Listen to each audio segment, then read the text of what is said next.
we responded to that call and brought them here, and some also made their way here for treatment. It is a concern that most of them or all of them were tortured.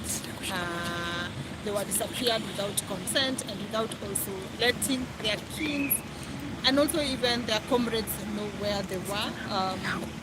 And we, as civil society organizations, are concerned that these trends continue to take or to happen every time Kenyans are out there to demonstrate or to peacefully assemble, agitate for their rights. It is also becoming apparent that every time having people who are disappeared, they go unaccounted for, and also when they get back, we find them very tortured, traumatized, and they cannot be able to move freely because of the circumstances that they have been put in, and therefore it is becoming a clear concern that we are not able to know what awaits many other HRVs when they decide to peacefully assemble and agitate for their rights. My colleagues here have or can attest to the fact that it is now a state of inhuman. It's a state of human rights violations that we the people of Kenya can only be able to come together and support each other to see to it that we are able to protect our own rights.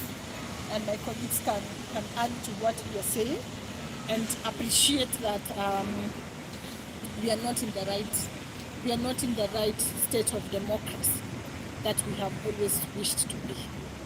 Yeah.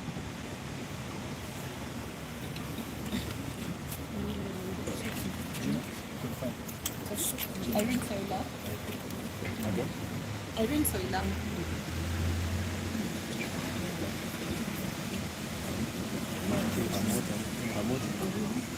Irene Soila. Organization. Kenya Human Rights Officer. The Kenya National? Yeah. Kenya Human Rights KHRC. Commission. The KHRC. Got it. Okay.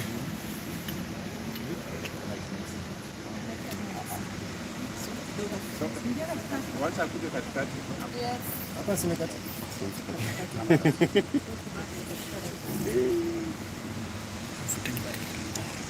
So it has been a very difficult and tumultuous 48 hours since our colleagues were picked outside Parliament buildings as we were commemorating the Gen Z martyrs who were murdered by police officers in 2024. These 6 colleagues, who later we discovered were actually 7, were treated in an inhuman, degrading, and cruel manner by none other than Kenya Police Service. The same individuals who have sworn to protect lives and take care of Kenya's safety were the ones who were torturing brutally our colleagues. After they were picked from the streets outside Parliament, they were put in a lorry and they were taken to Central Police Station. At Central Police Station, they were just kept there in the vehicle. After some time, that same lorry with them inside was driven to Parklands Police Station. They were just being given the runaround. Again, they were kept there for a while before they were driven out along Limuru Road towards Naivasha. After a while, they were stopped on Amaram Road and they were told to get off. Immediately they got out, 3 Subarus came in with other officers, with guns, weapons, and all manner of items, and they started beating them up. They beat them up mercilessly, and then they handcuffed them and blindfolded them and put them in the back of the Subaru vehicles.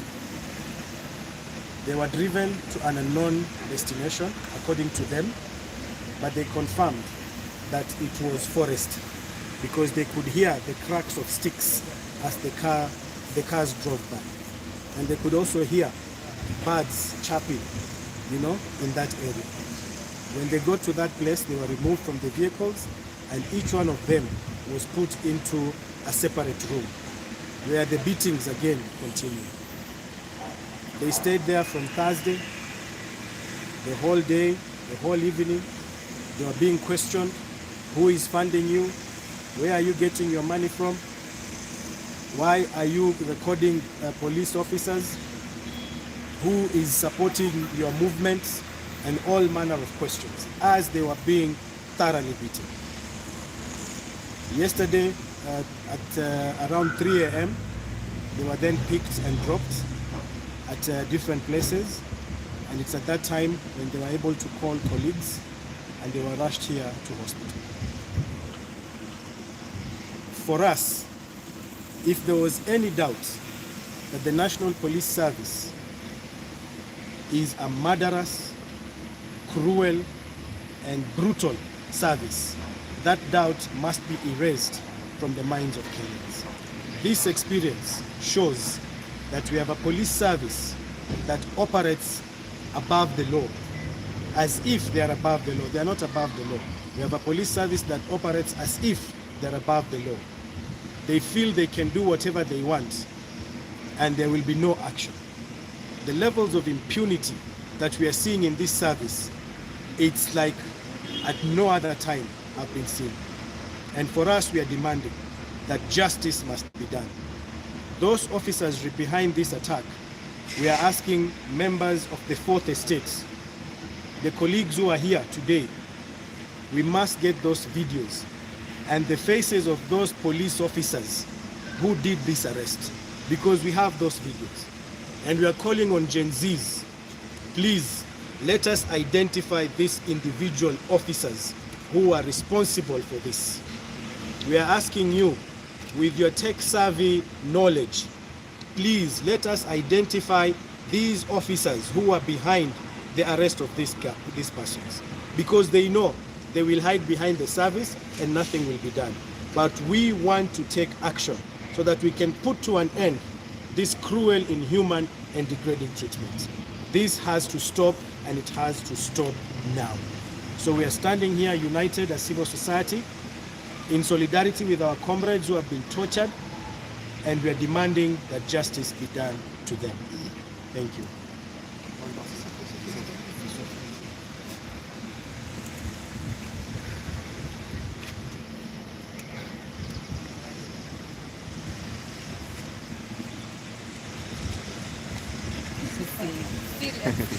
So, thank you so much. First of all, it is to say thank you for the media.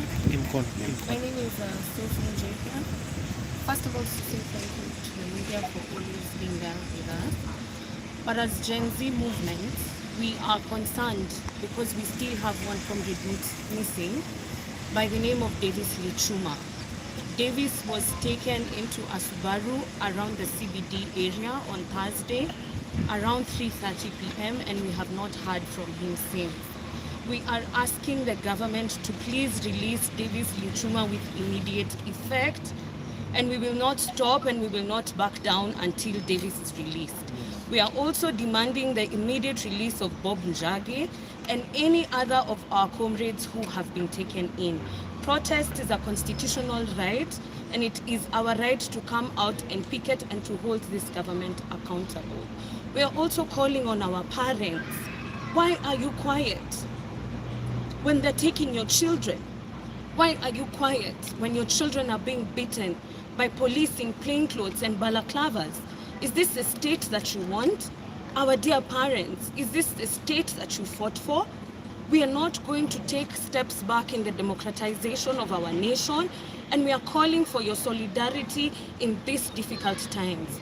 We know that many of us at the front line are being looked for. We have the intel, but we will not hide and we will not back down, and we will not stop at holding this government accountable. Release David Lichuma, release! Release! Release Bob Njagi, release! Release! Thank you.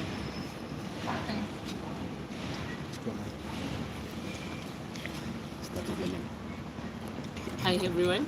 My name is Mwanzo Athman. I think so. I don't know what to say much, but I was so devastated when our crew were missing after realizing it at around 4 p.m. yesterday. And I was so worried because when the lawyers were chased along Central Police Station at around 10 a.m., that is when they could not see if Kina Alam, Kina Unjuro were in Central Police Station. But I just urge the government, I know you think that fear is on us. We were born once and we will die once. I'll never fear to say that. I'll always stand, whatsoever way I'll die, that will be my death that was written by our God. But it's so hard that we're in this thing that our comrades were beaten. They were asked questions which, I'm just telling you this thing, it's organic. Economy is hard for us. People are not there in employment, and then when they're coming on the streets, it's because of the suffering they're getting in this country.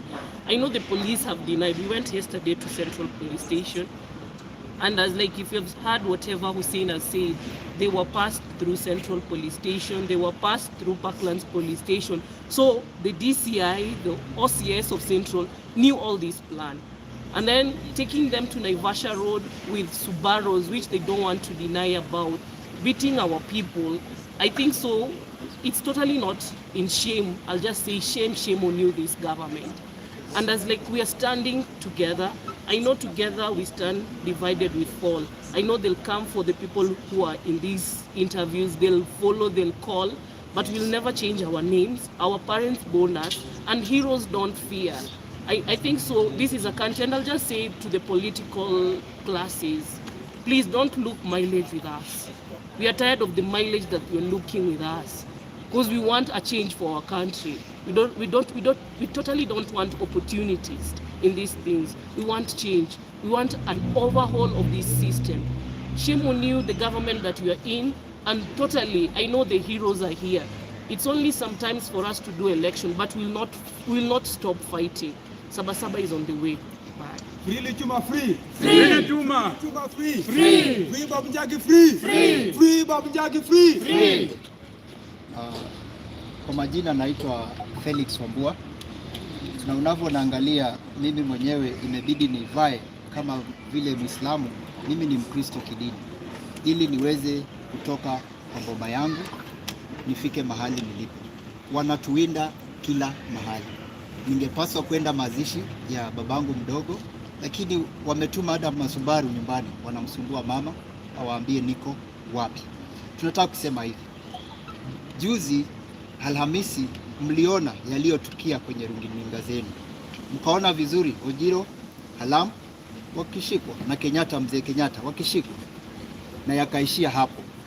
Wanasiasa, tafadhali, hata vile tulivyoona magari ya polisi yameingia, mlikimbia mpaka mkawaacha wamama wa our victims wenye tulikuwa tumekuja kuwasherehekea, tukabaki na wao pale. Tafadhali wacheni kuja kuchukua picha pale, mfuate following ama mshawishi wa Kenya napigania wananchi. Mngekuwa na uzito wote kwa serikali ya Ruto, angekuwa anawafuata nyinyi, hawaogopi nyinyi. Tunasema hivi, Wakenya wenzetu, sisi ndio viongozi wa kesho, na sisi ndio sauti yenu. Mnaponyamaza, hii sauti kikandamizwa. Mzee wetu Raila Odinga hayupo, alikuwa anawasemea. Sasa hivi hawa vijana wadogo ndio Ruto anaogopa. Ni aibu sana waziri wa usalama na mambo ya ndani kusimama kwenye National TV na kusema tumewadhibiti. Utadhibiti kijana mdogo kama Collins Omondi miaka 19? Utadhibiti kijana mdogo kama Alam miaka 24? Sisi ni watoto wa hii nchi na tutaogopa kuishi kwa hii nchi kwa sababu tuna haki. Tulizaliwa wa Kenya, na Kenya ni nchi yenye demokrasia. Afrika Mashariki wote wanataka kuja kusoma demokrasia hapa. Wa Kenya, Museveni alianza hivi, anaua mmoja, Waganda wananyamaza, anaua wa pili, Waganda wanyamaza. Sasa hivi anaua halaiki, atakuja kuwaua hata nyinyi. Akimalizana na sisi Ruto, atawakujia nyinyi na watoto wenu wa nyumbani kwenu. Kwa hiyo ni wakati huu sasa tusimame, tutete na tupase sauti, kwa sababu 2027 haiko mbali. Ruto anangoja hapo. Sasa tusipoongea wakati huu na haki isipopatikana wakati huu, watauawa tena na fidia iletwe tena, mpewe hela na mbaki na makaburi kwa boma zenu. Asante.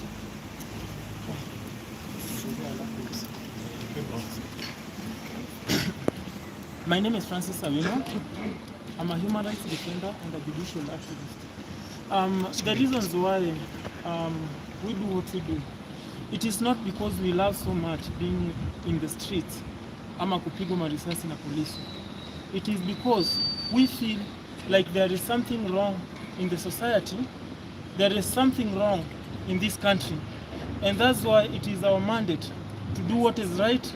It is our mandate to make sure that the government serves its own people. One of the biggest reasons why we were on the street on 25th June, till to date, the realizations of what we wanted has never been accompanied by the government. And that's why till to date, we still feel like this country is not conducive for all of us. It is our time to do what is right, and it is our time to fight until this country is conducive for all of us. Personally, hata kama tunahangaishwa, hata kama tunatafutwa kila mahali, I always say, I'm ready to die for this nation. I'm ready to take and to move extra miles to make sure that we have a country that is better for all of us.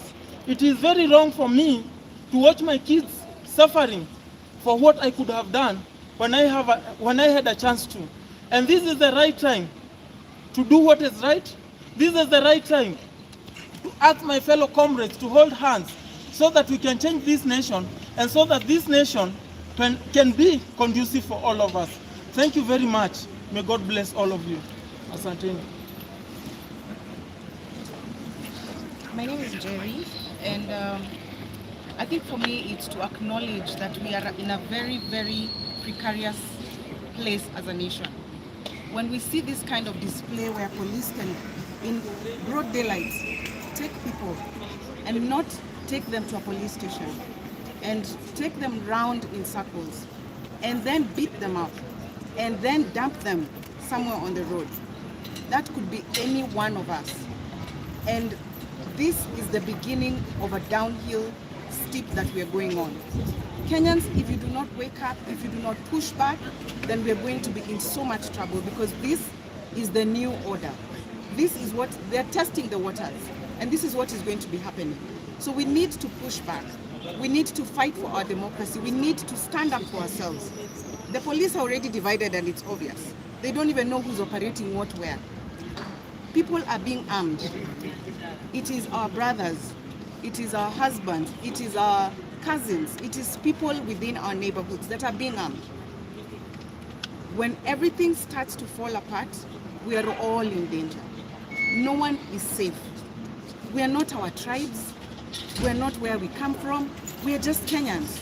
And that's what we need to remember, especially now, before you're convinced that you're the tribe or you're who you are because of where you come from. So this is the time for us as a nation to truly stand together for our children, for our parents, for ourselves, for the next generation, when we still have a country before it is gone. They have done everything possible, they're doing their best. We still have a country to save, we still have a country to fight for. Let's do that. It doesn't have to come to what it's degrading to. We cannot allow what is happening to continue, because any day when this starts to become the way things are going, every day we will be picked on the roads, we will be beaten, we will be shot, we will be thrown back dead in the road or almost dead, and it will be business as usual. So it cannot be business as usual.